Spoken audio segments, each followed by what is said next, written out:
Dieu de toute majesté, d'être aussi le Dieu de tout amour, de toute bienveillance, bonté, grâce, miséricorde et de notre salut. Nous te glorifions, Seigneur. Nous te glorifions en ce jour spécialement du fait que tu as envoyé ton Fils unique. Il est né ici comme un bébé fragile, Seigneur, mais tu as pris soin de lui, Seigneur, et lui, il a pris soin de nous. Gloire à toi, Seigneur.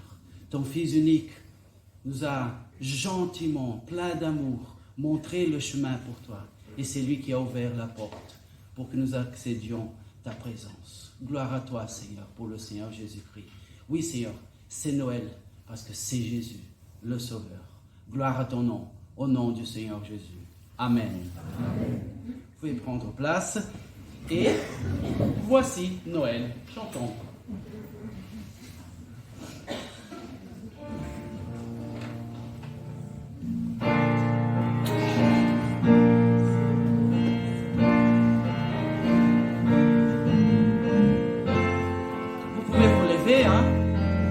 Vous n'êtes pas obligé de rester assis.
Je veux faire des mots d'Ernest hier soir, le mien.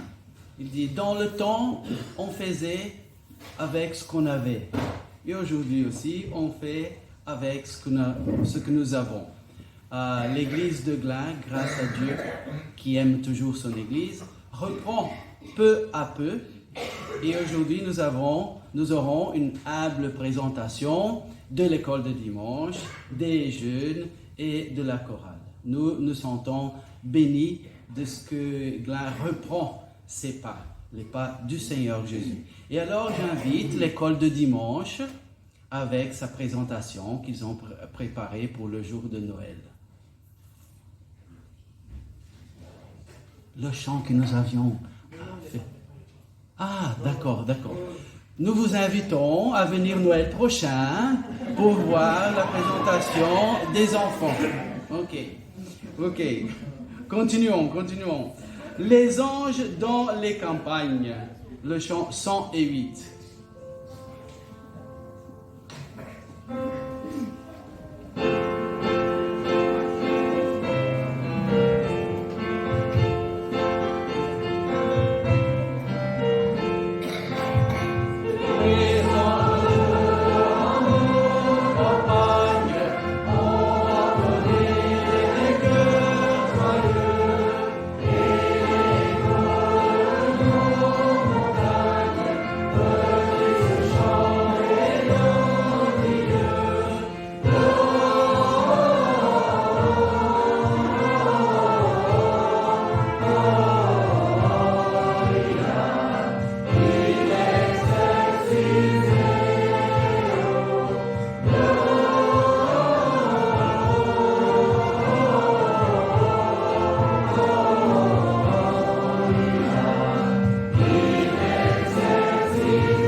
Maintenant, c'est sûr, nous avons la présentation des jeunes.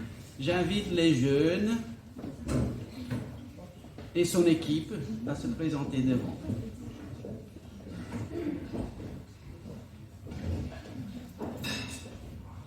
Voilà.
Luc chapitre 1, versets 78 et 79. Il nous a visités d'en haut pour nous éclairer, ceux qui sont assis dans les ténèbres et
Joyeuses fêtes.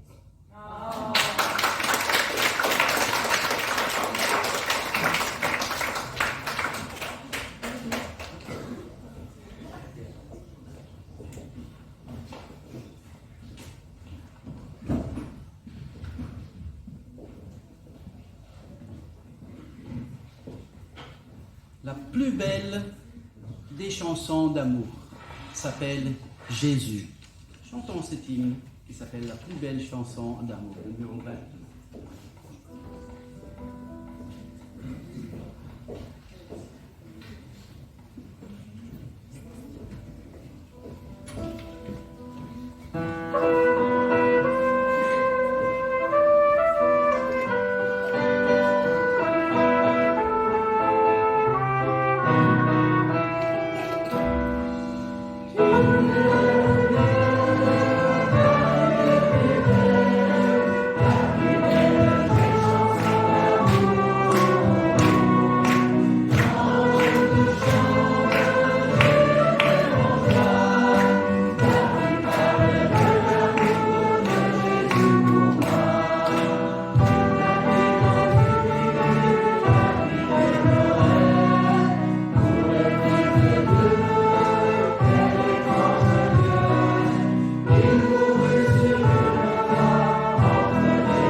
vous invite à prendre place et pour écouter plus de cet amour de Jésus pour nous, pour moi, pour chacun de nous, à travers le chant que la chorale va présenter.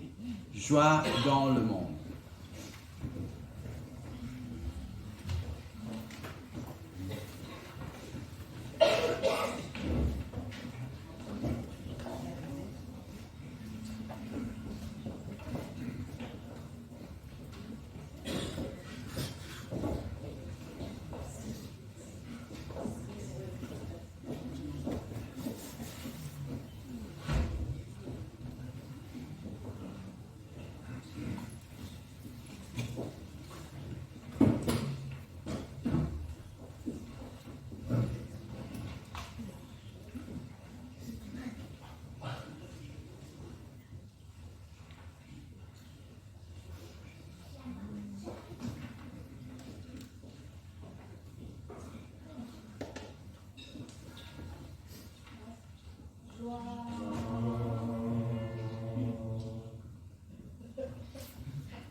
gloire de Dieu et que lorsqu'on réussit, qu'on fait quelque chose de bien, ben c'est parce que Dieu a béni. Donc voilà, on n'en tire pas de la gloire et tout ça. Mais cependant, je pense qu'il faut encourager particulièrement les jeunes dans l'Église qui prennent des initiatives et qui ont mis au service de l'Église leur don. Alors nous voulons mettre en avant le travail de notre jeune sœur Luna. Bravo Luna.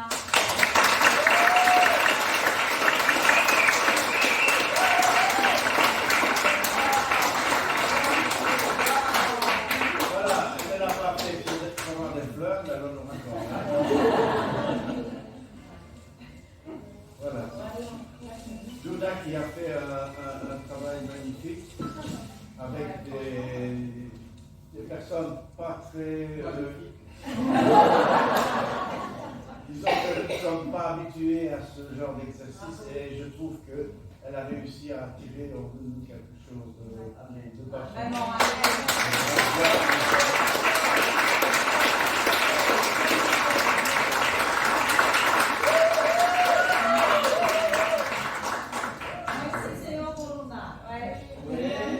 Petite précision quand même, c'est que ça s'est décidé à la dernière minute, donc on s'est vu que 4 fois, on a fait vraiment travailler les morceaux. Donc, Mais c'est très bien. C'est magnifique.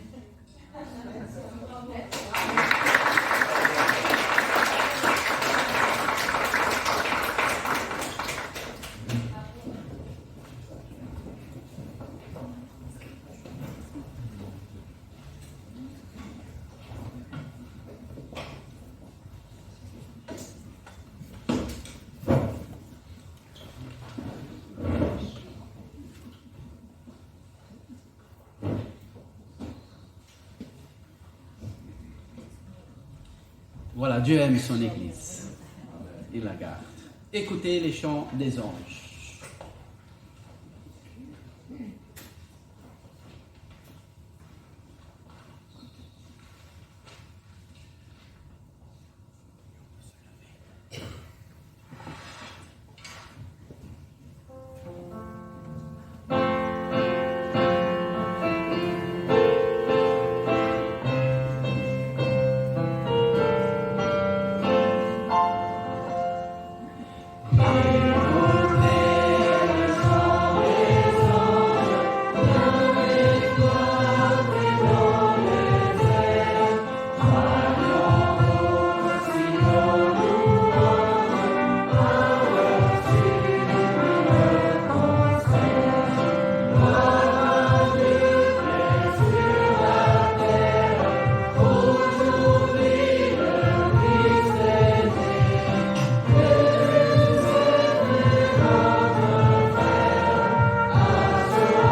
qui nous a été donné, le Seigneur Jésus-Christ.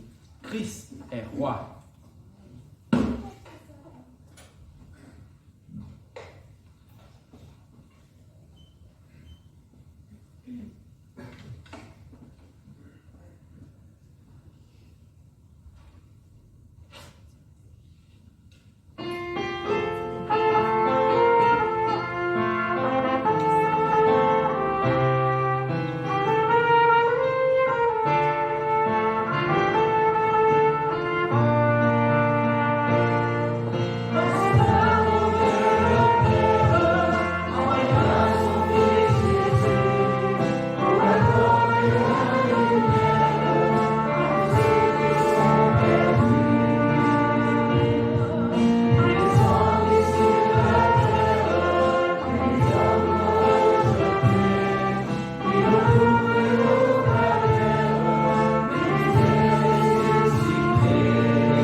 Quelque part, les derniers mots que nous avons chantés sont une invitation, parce qu'un jour, le Seigneur Jésus, le bébé qui est né à Bethléem, maintenant le roi des rois sur la terre et sur le ciel, il reviendra chercher son peuple. Et peut-être la question qui reste chez les uns et les autres, et moi, quid de moi? Toi, tu peux venir aussi. La parole de Dieu nous apprend que le Seigneur Jésus-Christ, ayant payé cher pour le salut de l'être humain, a ouvert la porte grand pour que chaque personne, n'importe son histoire de vie, n'importe sa foi, qu'il croie au sacrifice du Seigneur Jésus-Christ pour le pardon de ses péchés. Dans le royaume des dieux, tous sont les bienvenus, mais la porte, il n'y a qu'une, Jésus-Christ. Mais j'aimerais vous parler maintenant un peu de cadeaux. Cadeaux. Noël, c'est cadeau, hein? Jusqu'au dernier jour, on va encore acheter quelque chose pour quelqu'un qui peut-être viendra. Et on se fait de cadeaux et on reçoit des cadeaux. Cadeaux, cadeaux, cadeaux. C'est bien d'avoir des cadeaux. Cadeau, quelque part, nous parle de l'amour de la personne qui nous a fait cadeau, du respect qu'elle a pour nous, de la considération. Ça donne aussi le sentiment de tendresse dans le cœur. Et là vient le renouvellement de l'âme. le contentement là-dedans, la joie. Et quand même, ça redonne l'espérance. Mais parmi ces choses-là, j'ai parlé de contentement. Et nous allons voir ce que la parole de Dieu parle de contentement. Mais juste avant, une parenthèse, parce que j'ai oublié de dire ça avant le commencement de la prédication, nous avons chanté au moins 2 fois des mages. Oui, nous avons chanté des mages qui sont venus. Et mages dans nos jours, qu'est-ce que ça donne? Qu'est-ce que sont des mages? Peut-être pour ceux qui sont de mon époque d'enfance, est-ce que les mages sont qui fait comme la dame faisait à la télévision comme ça? Non, pas des magiciens, exactement, ça donne l'idée de magicien, hein, de abracadabra. Mais non, les mages dans le temps, c'était le mot utilisé pour parler des sages, des personnes qui étudiaient beaucoup et étudiaient les astres, le mouvement des astres, pas pour faire de l'horoscope, hein, mais le mouvement des âges, tout ça. C'est pour ça que les sages, étudiants des astres et connaisseurs des prophéties, ont cherché l'étoile qui indiquait le Messie. D'accord? Si vous voulez savoir plus des mots de la Bible, des versets, des explications, venez aux études bibliques mardi. Il y a même 2 moments, 12h30 et 19h30. Venez, voilà, j'ai fait la pub. Maintenant, je reviens. Contentement. Voyons une chose que la Bible dit par rapport au contentement. Ecclésiaste, un des livres de sagesse de la Bible, dans la classification, un des livres de sagesse, parle de la vie de chaque jour de l'être humain. Et il dit, et l'être humain, s'il vivait 2 fois 1000 ans, il n'aurait pas vu le bonheur. Oh là là! Tout le travail de l'homme, de l'être humain, est pour sa bouche. Et cependant, son désir n'est pas satisfait. Ah. C'est-à-dire que l'être humain, à vrai dire, il n'est jamais satisfait. Ah, le jour quand j'aurai ça finalement, là, je serai satisfait, je serai content. Non, ce n'est pas vrai, nous connaissons ça. La qualité de vie augmente quand même. L'insatisfaction aussi. Qu'est-ce qu'on n'a jamais été aussi insatisfait que comme maintenant? Parce que vraiment, le bonheur dépend d'une autre chose que la satisfaction de la volonté. Je le répète, le bonheur du cœur dépend d'une autre chose que la satisfaction de la volonté.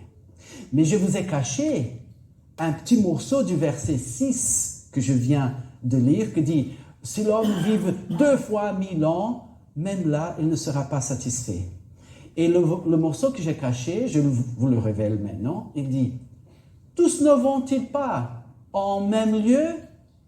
Je fais ça, je fais cela, etc. » Mais c'est momentané, ça passe, la vie passe. Et finalement, à la fin, on va tous habiter la même adresse, le cimetière. Tous ne vont-ils pas à un même lieu? Il parle de la vie de chaque jour. Alors, à quoi sert tous nos efforts, notre quête pour la joie, pour la satisfaction, pour le contentement de chaque jour? Voyons.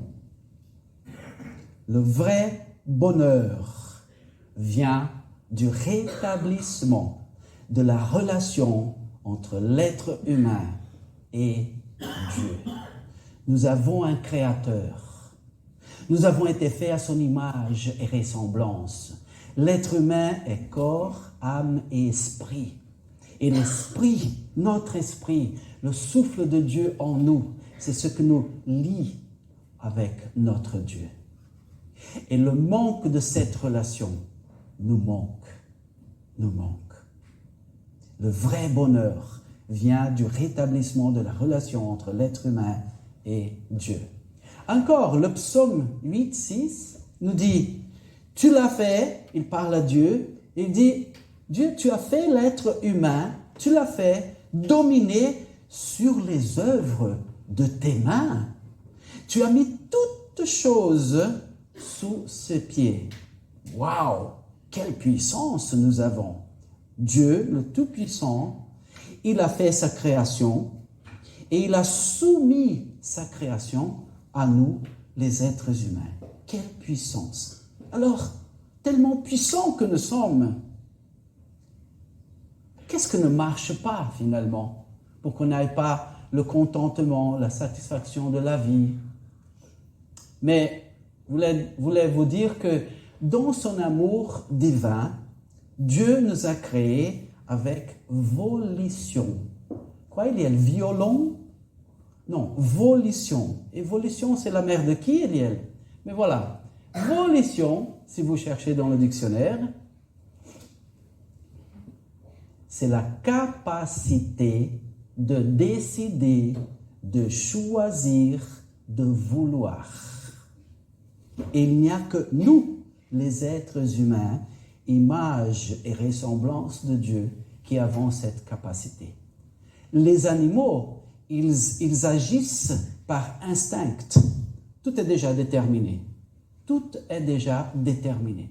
J'étais émerveillé de cette détermination que Dieu a donnée aux animaux quand un jour, j'ai vu, je crois que c'était une chèvre, qui donnait à la lumière son bébé.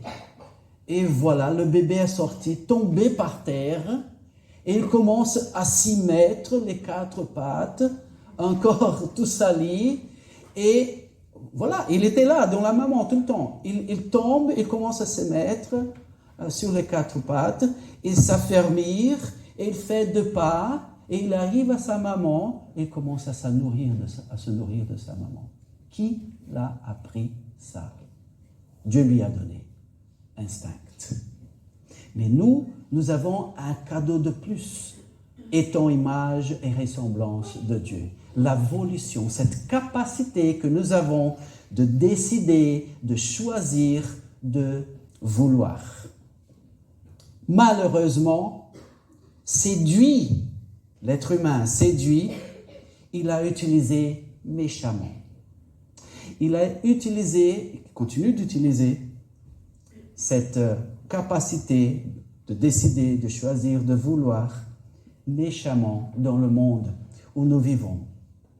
Mais, bonne nouvelle, Dieu a pourvu à notre délibération pour que nous puissions finalement utiliser cette capacité, cette volition pour faire des bons choix, des bonnes décisions, pour vouloir ce qui est d'après notre identité. Nous sommes l'image et ressemblance de Dieu. Pourquoi vouloir des choses qui sont contraires à cette bonne identité que nous avons?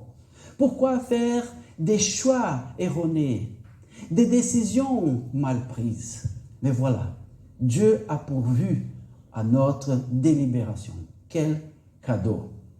Et c'est Ésaïe 9,6 qui va parler de ce cadeau de Dieu.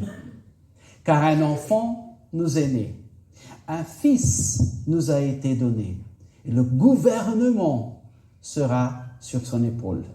Et on appellera son nom, dites avec moi, merveilleux, conseiller, Dieu fort, Père du siècle, Prince de paix. Prince du siècle, siècle c'est un mot pour éternité, éternité. Le Seigneur Jésus-Christ, Dieu qui s'est fait être humain, qui est marché parmi nous, qui a eu de la soif comme nous, de la faim comme nous, le besoin de dormir comme nous. Il a expérimenté ça, qu'il n'avait expérimenté dans toute son éternité de gloire, pour être parmi nous.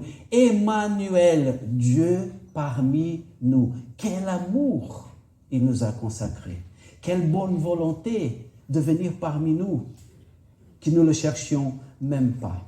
Michée, chapitre 5, verset 2, dit « Et toi, Bethléem Ephrata, bien que tu sois petite entre les milliers de Juda, de toi sortira pour moi celui qui doit dominer en Israël.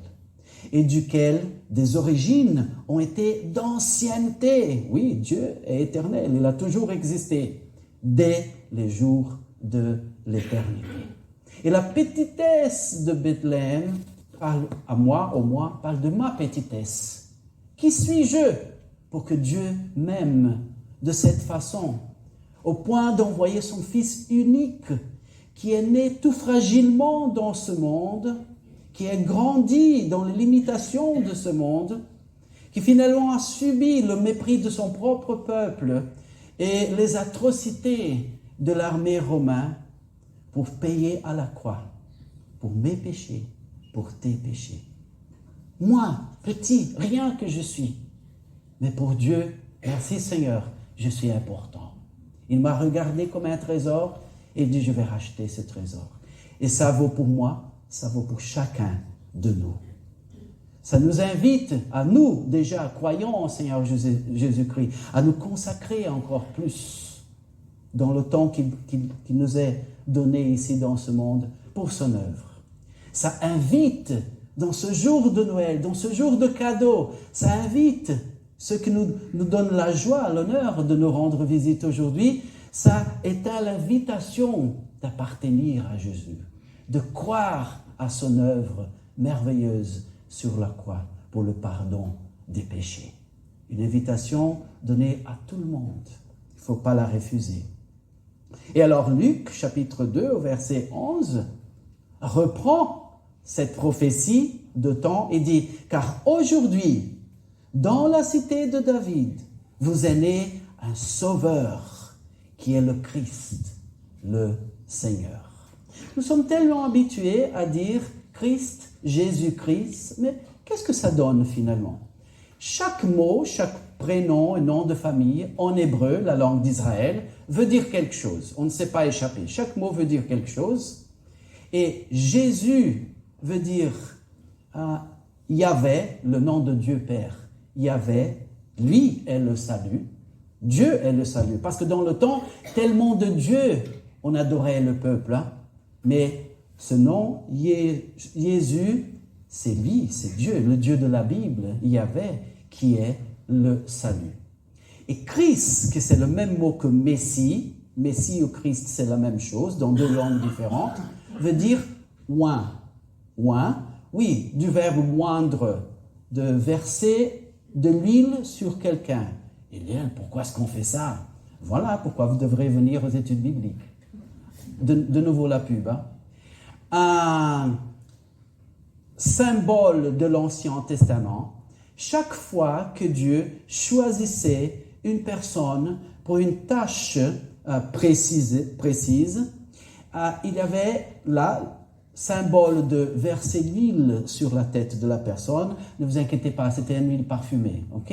Verser l'huile pour dire, là, Dieu te choisit et te donne la capacité pour aller réaliser cette tâche. Et Jésus-Christ dit tout.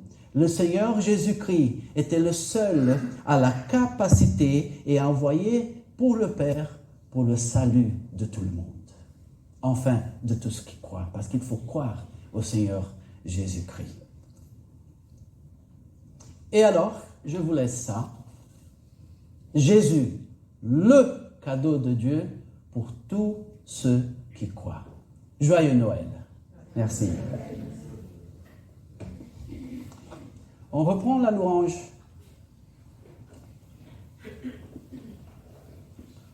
Ô nuit bienveillante, la nuit quand le Seigneur Jésus, le Dieu éternel, est né parmi nous.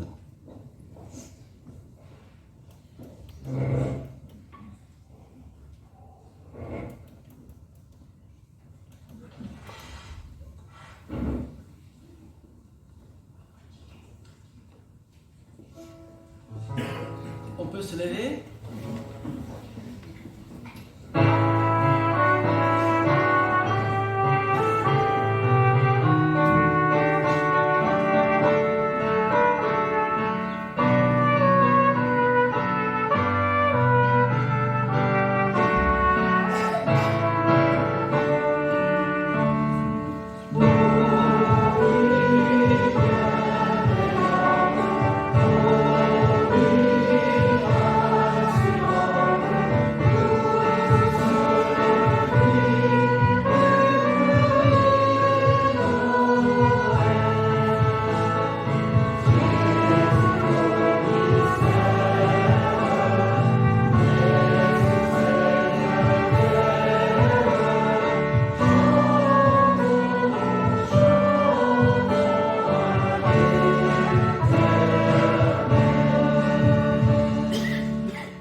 clôturer ce moment béni que le Seigneur nous a donné, on ne pourrait pas manquer de chanter Minuit chrétien.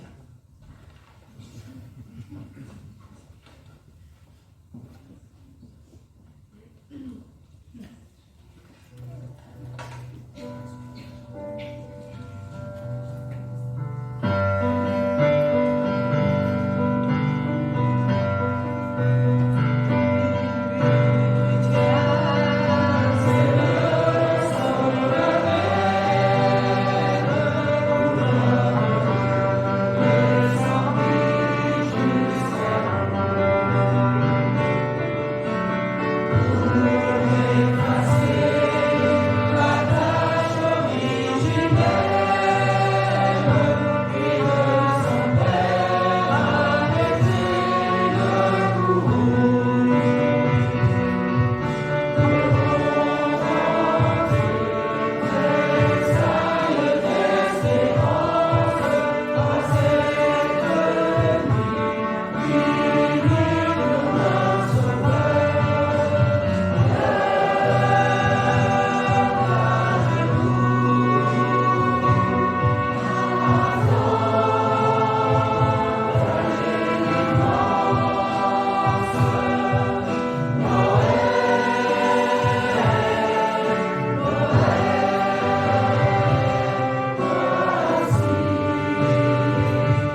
d'amour éternel, énorme, insondable. Gloire à ton nom, Seigneur. Noël, c'est toi. Noël, c'est le Seigneur Jésus, venu pour sauver tous ceux qui croient. Ô Dieu d'amour, gloire à ton nom. S'il te plaît, Seigneur, nous ne méritons pas, mais bénis chaque personne et chaque famille ici représentée, Seigneur. Les uns pour que nous nous consacrions encore plus à toi. Les autres qui ne te connaissent encore pas en tant que Sauveur, pour qu'aujourd'hui soit Noël pour eux aussi. À toi la gloire pour toute l'éternité. Au nom du Seigneur Jésus, notre Noël. Amen. Amen. Que la grâce du Seigneur Jésus-Christ, l'amour de Dieu et la communion du Saint-Esprit soient avec vous. Joyeux Noël. Que Dieu vous bénisse et descendons bientôt à avoir un moment de convivialité ensemble.